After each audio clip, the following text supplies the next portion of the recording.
श्रीनृसिंहकवचम्। नारद उवाच इन्द्रादिदेववृन्देश ईड्येश्वर जगत्पते महाविष्णो नृसिंहस्य कवचम् ब्रूहि मे प्रभो यस्य प्रपठनाद्विद्वान् त्रैलोक्यविजयी भवेत्।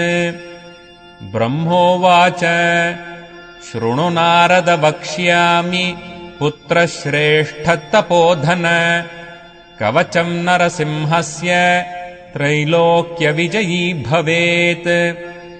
स्रष्टाहम् जगताम् वत्स पठनाद्धारणाद्यतः लक्ष्मीर्जगत्त्रयम् पाति संहर्ता च महेश्वरः।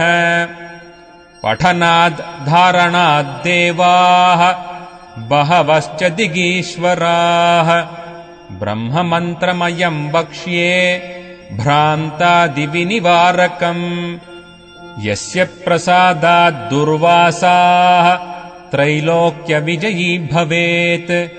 पठनाद्धारणाद्योऽस्य शास्ता च क्रोधभैरवः त्रैलोक्यविजयस्यापि कवचस्य प्रजापतिः। ऋषिश्छन्दस्तु गायत्री नृसिंहो देवता विभुः क्षौम् बीजम् मे शिरः पातु चन्द्रवर्णो महामनुः। ॐ उग्रम् वीरम् महाविष्णुम् ज्वलन्तम् सर्वतोमुखम् नृसिंहम् भीषणम् भद्रम् मृत्युम् नमाम्यहम्।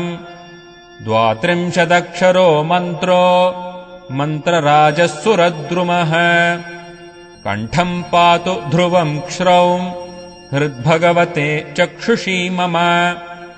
नरसिंहाय च ज्वालामालिने पातु कर्णकम् दीप्तदंष्ट्राय च तथा अग्निनेत्राय नासिकाम् सर्वरक्षोघ्नाय च तथा सर्वभूतहिताय च सर्वज्वरविनाशाय दह दह पदद्वयम् रक्ष रक्ष वर्म मन्त्रः स्वाहा पातु मुखम् मम। तारादिरामचन्द्राय नमः पातु हृदम् मम। क्लीं पायात् पार्श्वयुग्मम् च तारो नमः पदम् ततः। नारायणाय नाभिम् च आं ह्रीं क्रौं क्षौं च हुं फट् षडक्षरः कटिम् पातु ॐ नमो भगवते पदम्। वासुदेवाय च पृष्ठम् क्लीं कृष्णाय क्लीं ऊरुद्वयम् क्लीं कृष्णाय सदा पातु चानुनी च मनूत्तमः। क्लीं ग्लौं क्लीं श्यामलाङ्गाय नमः पायात्पदद्वयम् क्षौं नृसिंहाय क्षौं च सर्वाङ्गम् मे सदावतु इति ते कथितम् वत्स सर्वमन्त्रौघविग्रहम्। तव स्नेहान्मयाख्यातम् गृह्णीयात् कवचम् ततः गुरुपूजाम् विधायाथ गृह्णीयात् कवचम् ततः सर्वपुण्ययुतो भूत्वा सर्वसिद्धियुतो भवेत्।